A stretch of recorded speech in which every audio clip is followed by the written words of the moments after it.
नारायण विद्महे वासुदेवाय धीमहि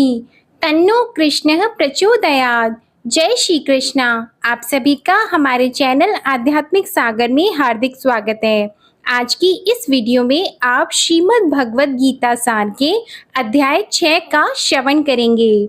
भगवान श्री कृष्ण अर्जुन से बोले, हे अर्जुन, जो पुरुष कर्म के फल को न चाहता हुआ करने योग्य कर्म करता है वह सन्यासी और योगी है, और केवल अग्नि को त्यागने वाला सन्यासी योगी नहीं है, तथा केवल क्रियाओं को त्यागने वाला भी सन्यासी योगी नहीं है। इसलिए हे अर्जुन, जिसको सन्यास ऐसा कहते हैं उसी को तू योग जान, क्योंकि संकल्पों को न त्यागने वाला कोई भी पुरुष योगी नहीं होता। समत्व बुद्धि रूप योग में आरूढ़ होने की इच्छा वाले मननशील पुरुष के लिए योग की प्राप्ति में निष्काम भाव से कर्म करना ही हेतु कहा गया है, और योग आरूढ़ हो जाने पर उस योग आरूढ़ पुरुष के लिए सर्व संकल्पों का अभाव ही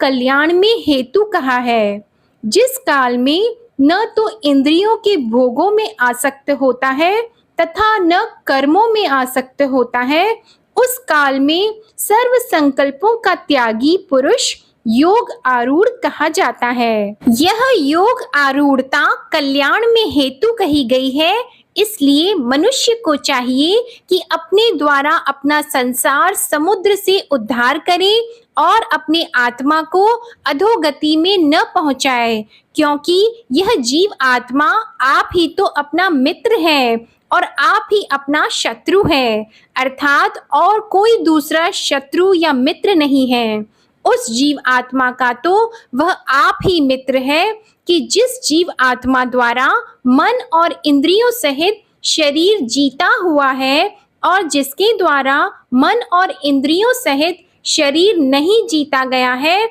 उसका वह आप ही शत्रु के सदृश शत्रुता में बरतता है। हे अर्जुन, सर्दी गर्मी और सुख दुख आदि को में तथा मान और अपमान में जिसके अंतःकरण की वृत्तियां अच्छी प्रकार शांत हैं, अर्थात विकार रहित हैं, ऐसे स्वाधीन आत्मा वाले पुरुष के ज्ञान में सच्चिदानंद घन परमात्मा सम्यक प्रकार से स्थित है, अर्थात उसके ज्ञान में परमात्मा के सिवा अन्य कुछ है ही नहीं। ज्ञान विज्ञान से तृप्त है, अंतःकरण जिसका तथा विकार रहित है, स्थिति जिसकी और अच्छी प्रकार जीती हुई है, इंद्रियां जिसकी तथा समान है मिट्टी पत्थर और सुवर्ण जिसके, वह योगी युक्त अर्थात भगवत की प्राप्ति वाला है, ऐसा कहा जाता है। जो पुरुष सुहृद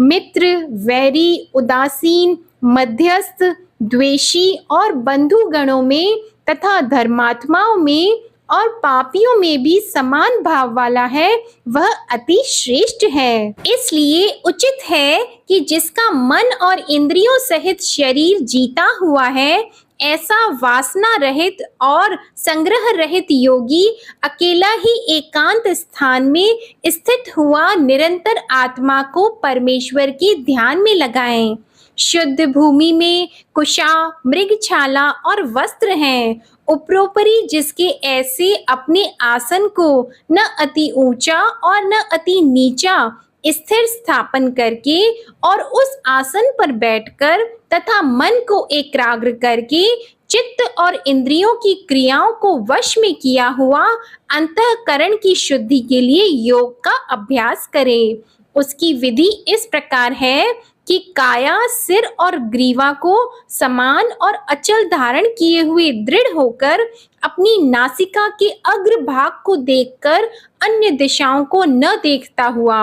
और ब्रह्मचार्य के व्रत में स्थित रहता हुआ भय रहित तथा अच्छी प्रकार शांत अंतःकरण वाला और सावधान होकर मन को वश में करके मेरे में लगे हुए चित्त वाला और मेरे परायण हुआ स्थित होए।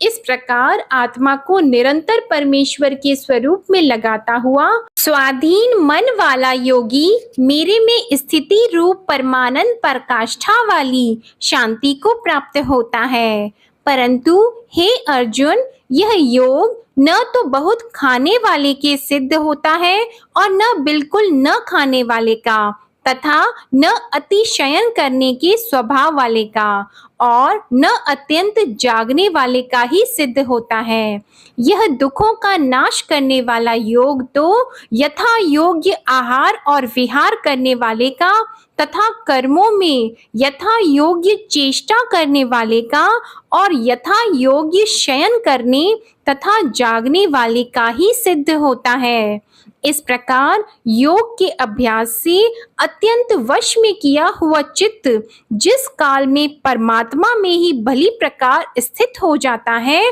उस काल में संपूर्ण कामनाओं से स्पृहा रहित हुआ पुरुष योग युक्त ऐसा कहा जाता है। जिस प्रकार वायु रहित स्थान में स्थित दीपक चलायमान नहीं होता है, वैसी ही उपमा परमात्मा के ध्यान में लगे हुए योगी के जीते हुए चित्त की कही गई है। हे अर्जुन, जिस अवस्था में योग के अभ्यास से निरुद्ध हुआ चित्त उपराम हो जाता है और जिस अवस्था में परमेश्वर के ध्यान से शुद्ध हुई सूक्ष्म बुद्धि द्वारा परमात्मा को साक्षात करता हुआ सच्चिदानंद घन परमात्मा में ही संतुष्ट होता है तथा इंद्रियों से अतीत केवल शुद्ध हुई सूक्ष्म बुद्धि द्वारा ग्रहण करने योग्य जो अनंत आनंद है, उसको जिस अवस्था में अनुभव करता है और जिस अवस्था में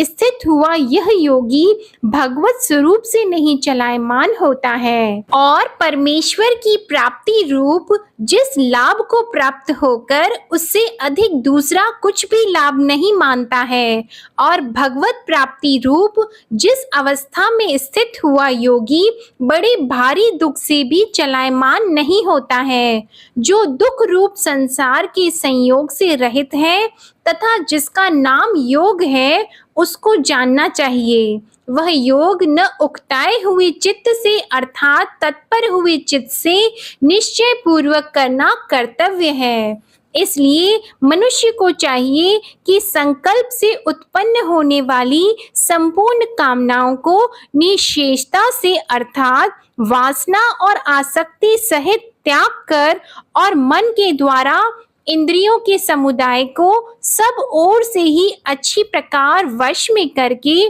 क्रम क्रम से अभ्यास करता हुआ उपरामता को प्राप्त होए तथा धैर्य युक्त बुद्धि द्वारा मन को परमात्मा में स्थित करके परमात्मा के सिवा और कुछ भी चिंतन न करे। परंतु जिसका मन वश में नहीं हुआ हो, उसको चाहिए कि यह स्थिर न रहने वाला और चंचल मन जिस जिस कारण से सांसारिक पदार्थों में विचरता है, उससे रोककर बारंबार परमात्मा में ही निरोध करे। क्योंकि जिसका मन अच्छी प्रकार शांत है और जो पाप से रहित है और जिसका रजोगुण शांत हो गया है, ऐसे इस सच्चिदानंद घन ब्रह्मा के साथ एक ही भाव हुए योगी को अति उत्तम आनंद प्राप्त होता है। वह पाप रहित योगी इस प्रकार निरंतर आत्मा को परमात्मा में लगाता हुआ सुखपूर्वक पर ब्रह्मा परमात्मा की प्राप्ति रूप अनंत आनंद को अनुभव करता है। हे अर्जुन, सर्वव्यापी अनंत चेतन में एक ही भाव से स्थिति रूप योग से युक्त हुए आत्मा वाला तथा सब में समभाव से देखने वाला योगी आत्मा को संपूर्ण भूतों में बर्फ में जल के सदृश व्यापक देखता है और संपूर्ण भूतों को आत्मा में देखता है, अर्थात जैसे स्वप्न से जगा हुआ पुरुष स्वप्न के संसार को अपने अंतर्गत संकल्प के आधार देखता है, वैसे ही वह पुरुष संपूर्ण भूतों को अपने सर्वव्यापी अनंत चेतन आत्मा के अंतर्गत संकल्प के आधार देखता है। जो पुरुष संपूर्ण भूतों में सबके आत्म रूप मुझ वासुदेव को ही व्यापक देखता है और संपूर्ण भूतों को मुझ वासुदेव के अंतर्गत देखता है, उसके लिए मैं अदृश्य नहीं होता हूँ और वह मेरे लिए अदृश्य नहीं होता है, क्योंकि वह मेरे में एक ही भाव से स्थित है। इस प्रकार जो पुरुष एक ही भाव में स्थित हुआ संपूर्ण भूतों में आत्म रूप से स्थित मुझ सच्चिदानंद घन वासुदेव को भजता है, वह योगी सब प्रकार से बढ़ता हुआ भी मेरे में ही बढ़ता है, क्योंकि उसके अनुभव में मेरे सिवा अन्य कुछ है ही नहीं। हे अर्जुन, जो योगी अपनी सादृश्यता से संपूर्ण भूतों में सम देखता है और सुख अथवा दुख को भी सब में सम देखता है, वह योगी परम श्रेष्ठ माना गया है। इस प्रकार भगवान के वाक्यों को सुनकर अर्जुन बोले, हे मधुसूदन, जो यह ध्यान योग आपने समत्व भाव से कहा है, इसकी मैं मन के चंचल होने से बहुत काल तक ठहरने वाली स्थिति को नहीं देखता हूँ, क्योंकि हे कृष्ण, यह मन बड़ा चंचल और प्रमथन स्वभाव वाला है तथा बड़ा दृढ़ और बलवान है। इसलिए इसका वश में करना मैं वायु की भांति अति दुष्कर मानता हूँ। इस प्रकार अर्जुन के पूछने पर श्री कृष्ण भगवान बोले, हे महाबाहो, निसंदेह मन चंचल और कठिनता से वश में होने वाला है, परंतु हे कुंती पुत्र अर्जुन, अभ्यास अर्थात स्थिति के लिए बारंबार यत्न करने से और वैराग्य से वश में होता है। इसलिए इसको अवश्य वश में करना चाहिए, क्योंकि मन को वश में न करने वाले पुरुष द्वारा योग दुष्प्राप्य है, अर्थात प्राप्त होना कठिन है, और स्वाधीन मन वाले प्रयत्नशील पुरुष द्वारा साधन करने से प्राप्त होना सहज है। यह मेरा मत है। इस पर अर्जुन बोले, हे कृष्ण, योग से चलायमान हो गया है मन जिसका, ऐसा शिथिल यत्न वाला श्रद्धा युक्त पुरुष योग की सिद्धि को अर्थात भगवत साक्षात्कारता को न प्राप्त होकर किस गति को प्राप्त होता है? हे महाबाहो, क्या वह भगवत प्राप्ति के मार्ग में मोहित हुआ आश्रय रहित पुरुष छिन्न भिन्न बादल की भांति दोनों ओर से अर्थात भगवत प्राप्ति और सांसारिक भोगों से भ्रष्ट हुआ नष्ट तो नहीं हो जाता है? हे कृष्ण, मेरे इस संशय को संपूर्णता से छेदन करने के लिए आप ही योग्य हैं, क्योंकि आपके सिवा दूसरा इस संशय का छेदन करने वाला मिलना संभव नहीं है। इस प्रकार अर्जुन के पूछने पर श्री कृष्ण भगवान बोले, हे पार्थ, उस पुरुष का न तो इस लोक में और न परलोक में ही नाश होता है, क्योंकि हे प्यारे, कोई भी शुभ कर्म करने वाला अर्थात भगवत अर्थ कर्म करने वाला दुर्गति को प्राप्त नहीं होता, किंतु वह योग भ्रष्ट पुरुष पुण्यवानों के लोकों को अर्थात स्वर्ग आदि उत्तम लोकों को प्राप्त होकर उनमें बहुत वर्षों तक वास करके शुद्ध आचरण वाले श्रीमान पुरुषों के घर में जन्म लेता है, अर्थात वैराग्यवान पुरुष उन लोकों में न जाकर ज्ञानवान योगियों के ही कुल में जन्म लेता है। परंतु इस प्रकार का जो यह जन्म है सो संसार में निसंदेह अति दुर्लभ है। वह पुरुष वहां उस पहले शरीर में साधन किए हुए बुद्धि के संयोग को अर्थात समत्व बुद्धि योग के संस्कारों को अनायास ही प्राप्त हो जाता है, और हे कुरुनंदन, उसके प्रभाव से फिर अच्छी प्रकार भगवत प्राप्ति के निमित्त यत्न करता है। वह विषयों के वश में हुआ भी उस पहले के अभ्यास से ही निसंदेह भगवत की ओर आकर्षित किया जाता है, तथा समत्व बुद्धि रूप योग का जिज्ञासु भी वेद में कहे हुए सकाम कर्मों के फल को उल्लंघन कर जाता है, जबकि इस प्रकार मंद प्रयत्न करने वाला योगी भी परम गति को प्राप्त हो जाता है, तब क्या कहना है कि अनेक जन्मों से अंतःकरण की शुद्धि रूप सिद्धि को प्राप्त हुआ और अति प्रयत्न से अभ्यास करने वाला योगी संपूर्ण पापों से अच्छी प्रकार शुद्ध होकर उस साधन के प्रभाव से परम गति को प्राप्त होता है,